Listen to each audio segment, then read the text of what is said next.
The third point to making messages and ideas stick is the idea of concreteness. And the important point here is show, don't tell. So urban legends tend to be very concrete. You might have heard a famous urban legend that a friend of yours might have told you about a business traveler. They were on a long trip and they were at a particular airport hotel. They were having drinks in the lobby and they were by themselves. No one was really talking to them. Suddenly a very attractive woman comes up and says, "I've been watching you all night. Can I buy you a drink?" And your friend was very flattered. He's a normal looking guy. He doesn't get that much attention. So this beautiful woman asked him to buy a drink. He says, "Sure." They had a great conversation. They enjoyed chatting. And the next thing he knew, he woke up in the morning in a bathtub full of ice. Groggily, he couldn't figure out what was going on. He turned to the side and on the mirror was written, "Call 911, I've stolen your kidney."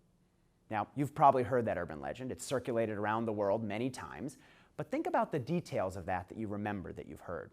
You always remember the kidneys, you always remember the bathtub full of ice, and you always remember the lipstick written on the mirror. In fact, if you had to think about it, what color was that lipstick? You can probably see it. It's red.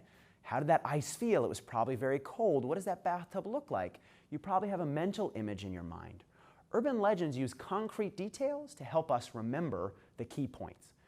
But often when we communicate, we don't always use such concrete details. Business language, for example, tends not to be very concrete. There's a great online resource called the Business Buzzword Generator, which asks you to pick a word from 3 columns. So column 1, for example, has words like strategic, interactive, and responsive. Column 2 has words like cost-based, logistical, and discretionary. And column 3 has words like vision, paradigm, and reengineering. So if you picked one from each column, you might come up with strategic, cost-based vision. You've probably heard something like that before. Our company's strategic, cost-based vision allows you to cut costs to the core and see beyond market fluctuations to help you achieve what you want to achieve. Sounds pretty good, right? Or interactive logistical paradigm. Our interactive logistical paradigm takes care of the back end so you don't have to worry about it.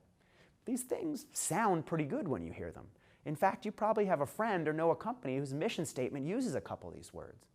Yet if I asked you to remember what I said a couple minutes later, you probably would have no clue what it was. And part of that reason is because these words aren't very concrete. They're extremely abstract. We can't get a picture of what these words look like. For example, if I said the word cost-based, I asked you to close your eyes and think about the word cost-based. What comes to mind? What do you see when I say the phrase cost-based? You probably don't see anything. There's no picture that comes to mind. When I say the word vision, for example, do you have a picture that comes to mind? Maybe you see someone sitting on the edge of a cliff staring off into the distance, but no real picture comes to mind. Where a bathtub full of ice, we can all see that. Lipstick written on the mirror, we can all see that. And so to effectively make ideas stick, we have to be more concrete. Let me give you another example. There's a local construction firm that says building is a series of conversations, interactions, and collaborations with a focus on creating the kind of synergy that produces extraordinary results. Now that's a dead giveaway, by the way. When you see the word synergy, you know it's not going to be very memorable. But let's compare that abstract language with much more concrete language.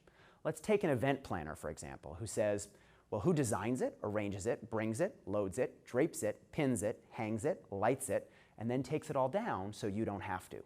We do. Now think for a moment. That's much more concrete. Think about when you would want to call that local construction firm that was so abstract, if you can even remember their message. Well, you might call them when you want to have a series of conversations. Not very useful, right? With the event planner, you know exactly when you're going to want to call them, and you know exactly what they do because they told you in very concrete language. You can see them hanging the lighting. You can see them taking it all down. You can see them pinning it up. And so you can remember exactly what they do, exactly what their value proposition is, and how to deliver that value proposition. And so the key question when we think about applying this idea of concreteness is, can you see it or can you visualize it? When people close their eyes, will they be able to imagine, see a picture of what you're saying? Imagine, for example, you want people to care about property crime. You want them to think that property crime is a big problem. Don't just use lots of statistics. Use language that'll help them see that.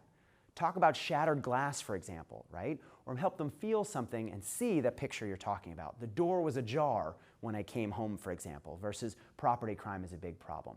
We can all see that shattered glass. We all know the feeling, what it's like if we came home and our door was ajar, and because we can see it, we're much more likely to remember it.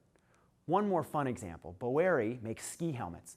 They want to help people see that their helmets are really effective really good and unlikely to break when you crash on a big hill?